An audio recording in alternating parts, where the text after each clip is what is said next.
200 కోట్ల సర్కారు భూమిని కాజేసిరట. ఎంత? 200 కోట్లు. నిషేధిత జాబితాలోని ప్రభుత్వ భూమిని పట్టా చేసి పాస్బుక్కులు ఇచ్చిన అధికారులు. నగర శివార్లలో మరో ధరణి భాగోతం. అబ్దులాపూర్ మెట్ మండలం మునగనూరులో 12 ఎకరాలు పరాధీనం. అర్ధరాత్రి సమయంలో రిజిస్ట్రేషన్ ప్రక్రియ.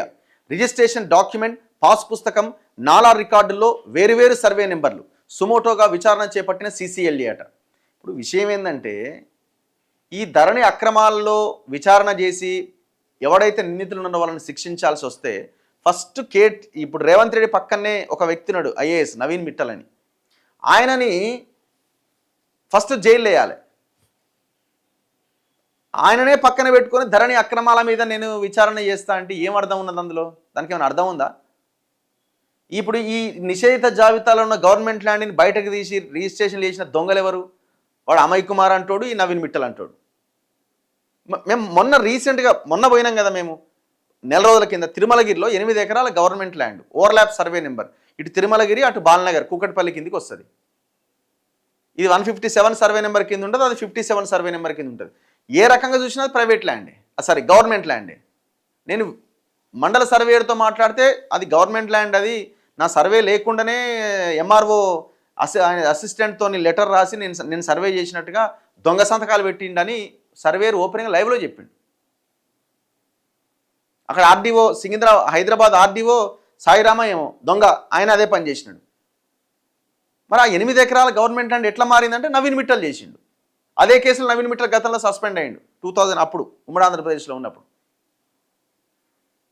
మరి ఇవన్నీ ఎవరు తీయాలి? ఇవన్నీ గవర్నమెంట్ ఏం చేస్తుంది? ఏమన్నా అంటే ధరణి అక్రమాల పుట్ట బయటకు వచ్చింది. అక్రమాల పుట్టనే, మరి ఆ పుట్టలో ఉన్నాయని మళ్ళీ మీరు అదే పని చేస్తున్నారు కదా. సేమ్ యాస్టీజ్గా పేరు మార్చిరు, వాడు చేసినదంతా మీరు చేస్తున్నారు.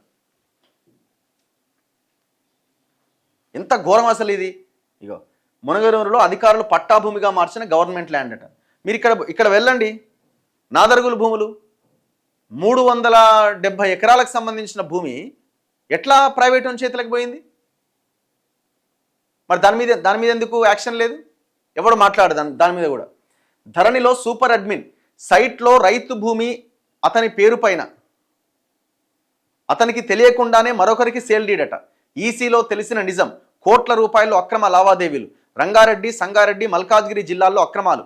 లోతైన విచారణ చేయాల్సిందే, న్యాయ విచారణకు యోచన. ఇప్పుడు ఆడు ఈడీ ఎవడో ఉండే, అంటే శ్రీనివాసులని, వాడు ఈడీ కాదు కేడీ వాడు. సో ఈ ల్యాండ్ సర్వే రికార్డ్స్ దాంట్లో ఉంటాడు.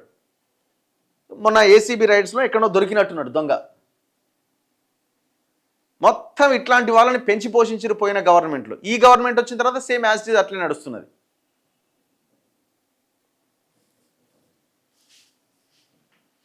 ఇగో ఇది 70 ఏళ్ల రికార్డ్స్లో గవర్నమెంట్ ల్యాండ్ అని ఉందట. మరి ఎట్లా చేసిర్రా ఇది? గవర్నమెంట్ ల్యాండ్ ప్రైవేట్ పట్టా కింద ఎట్లా మార్చిరు? ఇప్పుడు బీఆర్ఎస్ వాళ్ళు ఇప్పుడు చెప్పాలి మీరంతా ఈ మొత్తం వ్యవహారం ఎట్లా జరిగిందో. ధరణిని తీసుకొచ్చిందే ఈ గవర్నమెంట్ ల్యాండ్స్ని కొట్టేయడానికి. 25 లక్షల ఎకరాల ప్రభుత్వ భూమి ప్రైవేటు పరమైపోయింది కేసీఆర్ హయాంలో. మరి విడిన వచ్చిన తర్వాత ఎకరమన్నా వెనక్కి తీసుకొచ్చిండా?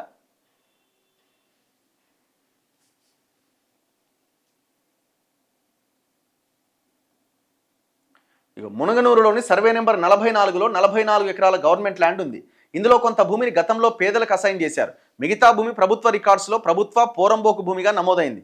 అలాగే సర్వే నెంబర్ 44/2లోని 4 ఎకరాల 25 గుంటలు, 44/4లోని 7 ఎకరాల 16 గుంటలు కలిపి మొత్తం 12 ఎకరాల భూమి ప్రభుత్వ భూమిగానే రెవెన్యూ రికార్డ్స్లో ఉంది. గత కొన్ని దశాబ్దాలుగా రికార్డ్స్లో ఈ భూములను ప్రభుత్వ భూములుగా పేర్కొంటూ క్రయ విక్రయాలు జరగకుండా నిషేధిత జాబితాలో పెట్టారు. విజయవాడ హైవే, నాగార్జున సాగర్ హైవేలకు మధ్యలో ఉండే ఈ భూములు అత్యంత ఖరీదైనవి. ఎంత లేదన్నా ఎకరం 15 కోట్ల పైనే ధర పలుకుతున్నది. భూమి విలువ దాదాపు 200 కోట్లు. గత ప్రభుత్వ హయాంలో ఈ భూములపై కన్నేసిన కొందరు వీటిని కాజేసేందుకు స్కెచ్ చేశారు. ఇందుకోసం ధరణిలో పట్టాదారు పాస్బుక్ల కోసం దరఖాస్తు చేసుకున్నారు. రికార్డ్స్లో ఈ భూమిని సర్కారు పోరంబోకుగా పేర్కొన్నప్పటికీ అధికారులు ఈ దరఖాస్తును తిరస్కరించకుండా డిజిటల్ సైన్ పెండింగ్లో ఉంచారు. ఇదంతా 2020-21లో రికార్డ్స్లో నమోదైంది. అనంతరం ప్రభుత్వం మారడంతో కొన్నాళ్ల పాటు మౌనంగా ఉన్నారు. తమకు అనుకూలమైన అధికారులు రాగానే మళ్లీ పావులు కదిపారు. భూమి ప్రభుత్వానిదే అయినా లింక్ డాక్యుమెంట్లు కూడా సరిగ్గా లేకపోయినా ఒక సర్వే నెంబర్ మీద రిజిస్ట్రేషన్ చేశారు. కె సులోచన అనే మహిళ పేరు మీద సర్వే నెంబర్ 44/4లోని 7 ఎకరాల 16 గుంటల భూమిని రిజిస్ట్రేషన్ చేశారు. అనంతరం ఆమె పేరిట పట్టాదారు పాస్ పుస్తకం ఇచ్చారు.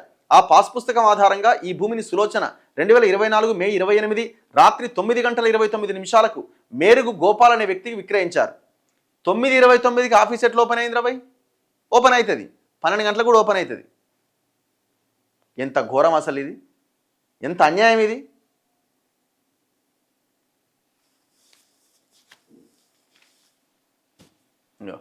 ధరణిలో సూపర్ అడ్మిన్ అట, భూమి యజమానికి తెలియకుండానే మరొకరికి సేల్ డీడ్, ఈసీ తీస్తే తప్ప తెలియదు. చేతులు మారిన 100 ఎకరాల భూములు రంగారెడ్డి, సంగారెడ్డి, మేడ్చల్, మల్కాజ్గిరి జిల్లాల్లో పెద్ద ఎత్తున ఈ అక్రమాలు జరిగినాయట. మరి ఒక్కటన్న తీయండి కదా, బయటికి ఒక్కటన్న తీసి వెనక్కి తీసుకోండి కదా. మేమైతే కొన్ని 100 ఎపిసోడ్లు చేసినాం, 100 వీడియోలు చేసినాం, ఒక్కదాని మీద యాక్షన్ లేదే.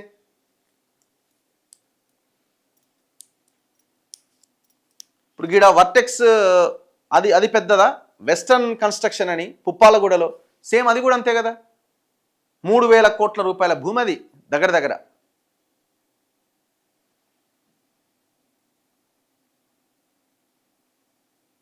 ఇప్పుడు అందులో ఉన్న దొంగలే అంత మళ్ళీ ఇళ్ళకి వచ్చిరు కదా, ఇక అయిపోయి ఏముంటుంది.